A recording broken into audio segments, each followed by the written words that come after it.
You join me here at Egocon 2018 in the Hotel Holiday Inn at Stevens Point, and in front of me I have a very impressive sight.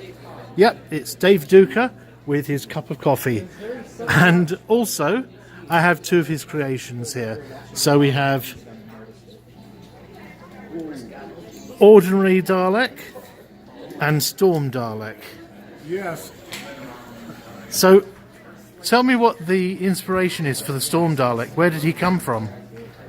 Originally, the beast would have been seen in the 30th anniversary of Doctor Who, which never came about. That episode would have been called Lost in the Dark Dimension, written by Adrian Rigelsford. So the creature behind me, this was a special weapons Dalek that was considered for being included in with the filming of a production that never came about.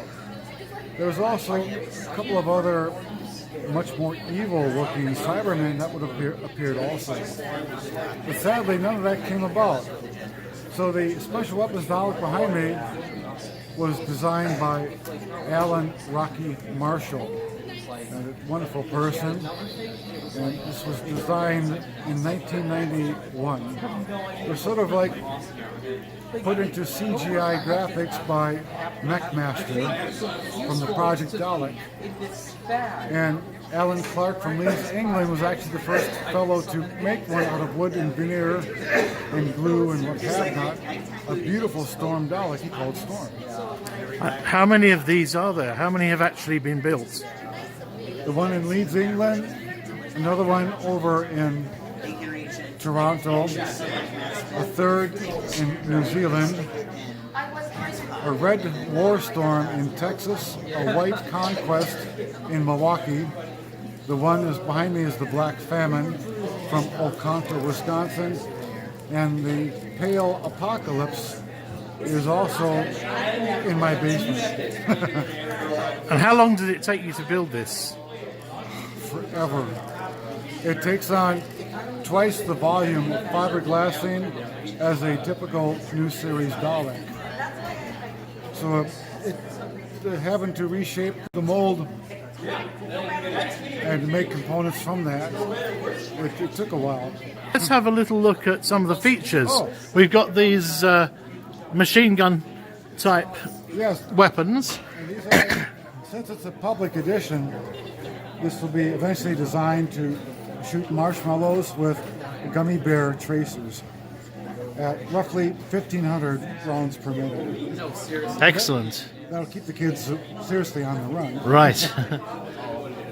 Besides the marshmallows, is also shooting off a fog for the Gatling gun effect. Right. And of course, not necessarily the sound of a Gatling, because that could really, creep people out. We'll probably use a spackle gun. Right.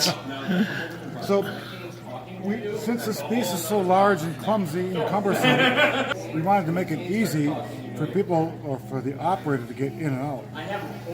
Instead of hoisting up your bum into a Dalek the normal way, here we lift the top half up and we pull the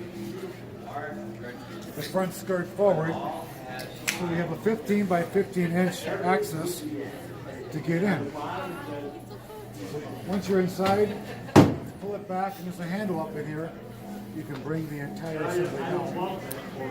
So it's about a 90 or 100 pound assembly being lifted by hatchback cartridges from automobiles. Works the trick, doesn't it, nicely?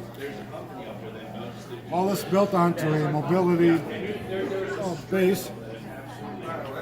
So what's different about this one, typical Daleks have a skirt that's 11 sides, the Egocon, which is the Mark 1 to the Mark 5 series.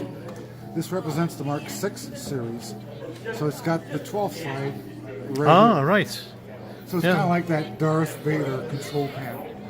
Yes. I don't have any blinky lights on it right now, but it will have blinky lights on it later. Right. The Defender is rather cumbersome. The width of it is almost literally the same as the length of a Dalek. I know it's you can only get through double doors with this one. But this was originally conceived by Alan Rocky Marshall in 1991, and a very nice fellow. I actually wrote to him and requested permission to make this one. He was rather flattered.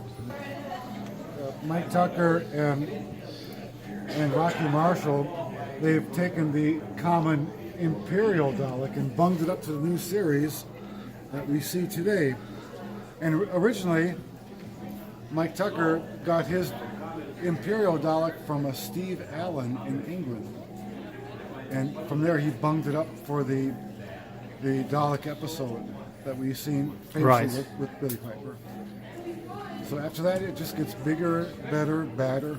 And so hopefully right now we'll have several months between now and the next convention, the Milwaukee Maker Faire. We're hoping to have the Genesis Arc, and that's Michael's command center. All right. Okay. So the objective is that he won't control Jast, Thay, and Khan. The Cult of Skaro. And what they'll do, we'll do a swarming formation. So when I move, they follow for good reason. Or we can do different maneuvers.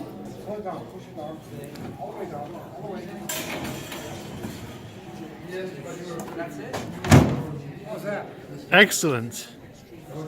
That's wonderful.